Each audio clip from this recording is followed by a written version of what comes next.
বিশ্বমঞ্চে operation সিঁদুরের সাফল্য প্রচার। মালয়েশিয়ায় অভিষেক বন্দ্যোপাধ্যায় সহ সর্বদলীয় প্রতিনিধিরা। কুয়ালালামপুরে পাকিস্তানের মুখোশ খুললেন অভিষেক। কেউ সন্ত্রাস ছড়াতে চাইলে বরদাস্ত নয় বলে তো পাকিস্তানের আসল চেহারা সামনে আসা দরকার বলে মন্তব্য করেছেন অভিষেক। জাপান, দক্ষিণ কোরিয়া, ইন্দোনেশিয়া, সিঙ্গাপুরের পর মালয়েশিয়ায় অভিষেকরা। Talks and terror cannot go together.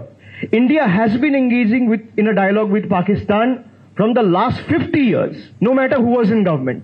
After what has happened on 22nd of April, where 26 nationals were shot dead from point blank range, just on the basis of their religion and gender. If they want to engage in a dialogue with Pakistan, we have to make sure that this time we engage in a dialogue where we only talk about reclaiming Pakistani-occupied Jammu and Kashmir. Kashmir continues to be an integral part of India. If you have pictures all over the social media where you have high-ranking Pak military general and high officials from the Pakistani army attending the funeral meet of labeled terrorists, what else can India offer to the world as evidence?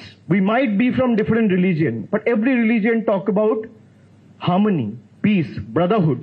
I might differ with government on several issues, and I will not budge an inch. I will fight the government tooth and nail, will keep asking the right questions, will fight. But when it comes to my national security and safeguarding the sovereignty of my country, I will stand shoulder to shoulder with my country.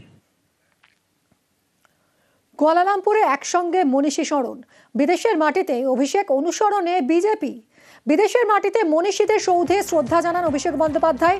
আর এই অভিষেক model অনুসরণে BJP. একসঙ্গে Netaji Subhash Chandra Bose Indian cultural সেন্টারে সর্বদলীয় প্রতিনিধিরা কথা বললেন আইএনএর সদস্য SP Narayan স্বামীর সঙ্গে। কেন্দ্রের শীর্ষ স্তরের নির্দেশেই কি শিডিউল বদল? অভিষেকের চাপে সিদ্ধান্ত বিজেপির, দাবি তৃণমূলের। সর্বদলীয় প্রতিনিধি দল যেটা ঘুরছে তার মধ্যে বেস্ট পারফর্মার হচ্ছেন অভিষেক বন্দ্যোপাধ্যায়। ফলে অভিষেককে এখন নকল করতে চাইছে। জাপানে গিয়ে বিপ্লবী রাসবিহারী বোসের সমাধিতে চলে গিয়েছেন, পরের দিন আবার সবাইকে যেতে হচ্ছে। একাধিক জায়গা থেকে আমরা সেই ভাইব্রেশনটা পাচ্ছি। এখন হয়তো সেটা করতে গিয়েই কিছু কর্মসূচি শেষ পর্যায়ে এসে রদবদল হচ্ছে। অভিষেকের পারফরমেন্স চোখে আঙুল দিয়ে দেখিয়ে দিল যে কেন্দ্রীয় সরকার কোনো হোমওয়ার্ক করেনি, শুধুমাত্র কয়েকজন সাংসদকে পাঠিয়ে দিয়েছে। পাঠানোর পর এই সফরকে কোন উচ্চতায় নিয়ে যাওয়া যায় সেটা তো অভিষেক বন্দ্যোপাধ্যায় চোখে আঙুল দিয়ে দেখিয়ে দিয়েছেন। তো সেই কারণেই এখন সেটা নকল করার চেষ্টা করছে, বা আনুষঙ্গিক কোনো কারণে এইসব রদবদল আসছে। অপারেশন সিঁদুরকে সামনে রেখে জাতীয়তাবাদ, একই সঙ্গে ধর্মীয় মেরুকরণের চেষ্টা। নেতাজি ইন্ডোরে চড়া সুর অমিত শাহের। ऑपरेशन सिंदूर कर कर सैकड़ों आतंकवादी मौत के घाट उतार दिए गए और दीदी के पेट में दर्द होता है। दीदी, इतना दर्द बंगाल का यात्री जब वहां मारे गए तब किया होता तो ठीक था। और मोदी जी ऑपरेशन सिंदूर कर कर यहां आए तो एक घटिया सा राजनीतिक बयान देकर ऑपरेशन सिंदूर का विरोध किया।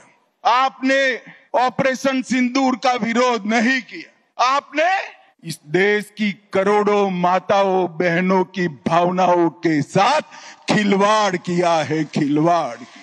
आने वाले चुनाव में ऑपरेशन सिंदूर पर सवाल उठाने वाली ममता जी को सिंदूर की कीमत बंगाल की माताएं बहनें जरा समझा दे, सिंदूर का अपमान करने का क्या मतलब है।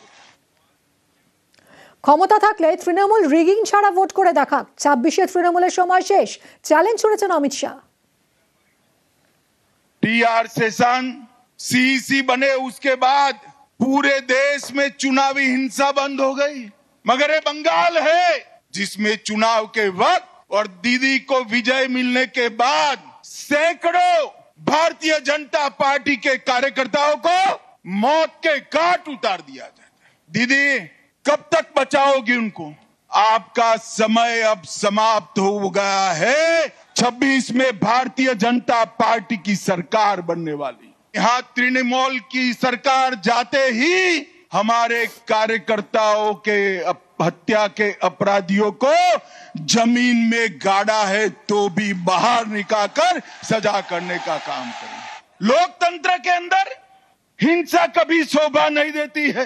दीदी हिम्मत हो तो हिंसा के बगैर, रैगिंग के बगैर चुनाव कराकर देखो, आपकी खुद की जमानत ये बंगाल की जनता जब्त कर ले।